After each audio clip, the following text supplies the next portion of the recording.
Hello everyone, welcome back to my channel. আমি সুবর্ণা, আমি ভালো আছি। আশা করি তোমরা সবাই ভালো আছো।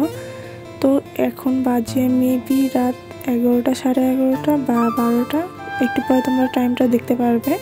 তো এটা হচ্ছে আমার লেট নাইট ক্রেভিং, মানে আমার রাত্রেবেলা খুব খিচুড়ি খাইতে ইচ্ছা করে। একটু ক্ষুধা লাগলে বা একটু যদি মন হয় বা আমি যদি কারো খাওয়ার ভিডিও দেখি, এখন তো অনেক আপুরা অনেক সুন্দর সুন্দর খাওয়ার ভিডিও করে, আপুরা ভাইয়ারা। তো যদি আমার খিচুড়ি খাওয়ার ভিডিও দেখি, আমার মাস্ট খাইতে হবে, কারণ খিচুড়ি আমার এত পছন্দ। আর যদি আমি বলি রাত্রেবেলা যে আমার খিচুড়ি খাইতে ইচ্ছা করতেছে, আমার ভাইও বলবে ওকে রান্না কর, আমার বাবাও বলবে রান্না কর, কারণ আমাদের তিনজনের খুব খিচুড়ি পছন্দ। আমার মার এরকম খিচুড়ি পছন্দ না। তো আমি তোমাদেরকে বলি, প্রথমে আমি হচ্ছে জিরা ফোড়ন দিছি, দেন হচ্ছে শুকনো মরিচ, তেজপাতা, এটা ফোড়ন দিয়ে এখানে আমি হচ্ছে পেঁয়াজ দিয়ে দিছি। পেঁয়াজটা সুন্দর মতো ভাজা ভাজা হলে আমি এটার মধ্যে হচ্ছে আলুগুলাও দিয়ে দিব, যাতে আলুগুলাও এটার সঙ্গে ভাজাটা হয়ে যায়। ও সরি, 1:22 বাজে, 1:30টা বাজে, তাহলে এটা অবশ্যই লেট নাইট ক্রেভিংই হয়ে গেছে। বলো, 1:30টার সময় আমি রান্না করতেছি। তো দেন আমি হচ্ছে এখানে পোলাওয়ের চাল এবং মসুর ডাল হচ্ছে সুন্দর করে ধুয়ে রেখে দিছিলাম। তো তারপর আমি হচ্ছে ওটা দিয়ে দিই। তারপরে লবণ, হলুদ, তারপরে ধনিয়া গুঁড়া, আর হচ্ছে আদা, রসুন এবং পেঁয়াজের যে পেস্টটা, এটা হচ্ছে আমি এটার মধ্যে দিয়ে দিই, যাতে সুন্দর করে হচ্ছে এরপর আমি হচ্ছে সুন্দর করে কষাইতে কষাইতে দেখবে যে একটা সুন্দর ঘ্রাণ আসছে। আর চালটা যদি তোমরা বেশি কষাও, তাহলে রান্নাটাও, খিচুড়িটাও অনেক ঝরঝরা হবে।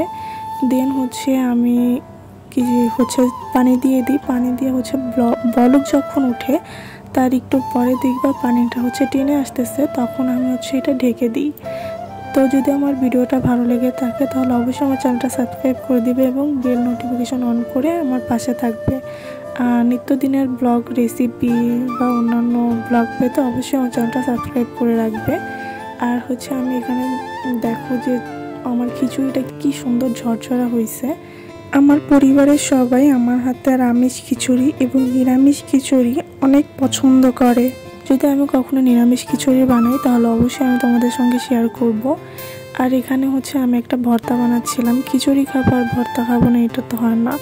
এখানে আমি হচ্ছে কালো জিরা ভর্তা বানাচ্ছিলাম। প্রথমে পেঁয়াজগুলো একটু ভেজে নিছি। ভেজে নেওয়ার পরে এখানে হচ্ছে ব্লেন্ডারে আমি কাঁচামরিচ, কালো জিরা, রসুন, এটা হচ্ছে ব্লেন্ড করে নিছি। ব্লেন্ড করে এটা হচ্ছে একদম ঝরঝরা করে ফেলতে হবে ভাজতে ভাজতে। আর এটা আমি সরিষার তেলে ভাজছি।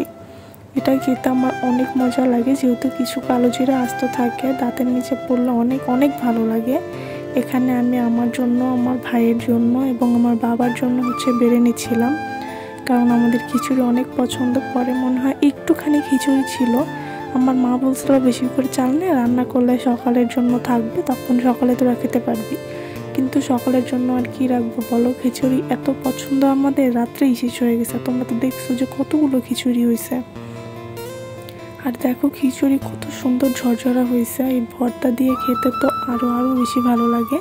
আর যদিও আমাদের বাসায় শুটকি ছিল না, শুটকি থাকলে আমি শুটকি ভর্তাও করতাম। আসলে আমার কাছে খিচুড়ি অনেক পছন্দ, তারপরে এত সুন্দর ঝরঝরা হয়েছে। তো তোমরা অবশ্যই ট্রাই করবে আমি যেভাবে রান্না করলাম। হয়তো বা তোমরা করে থাকো, কিন্তু তোমরা যারা করো না, তারা অবশ্যই আমার ভিডিওটা দেখে একদিন ট্রাই করে দেখো, অনেক ভালো লাগবে। অনেক পানিটা যখন হালকা শুকিয়ে আসবে, হালকা থাকবে, তখন তোমরা ঢেকে চুলাটা লো হিটে দিয়ে দিবা, দেখবে আস্তে আস্তে হচ্ছে খিচুড়িটা হয়ে যাবে।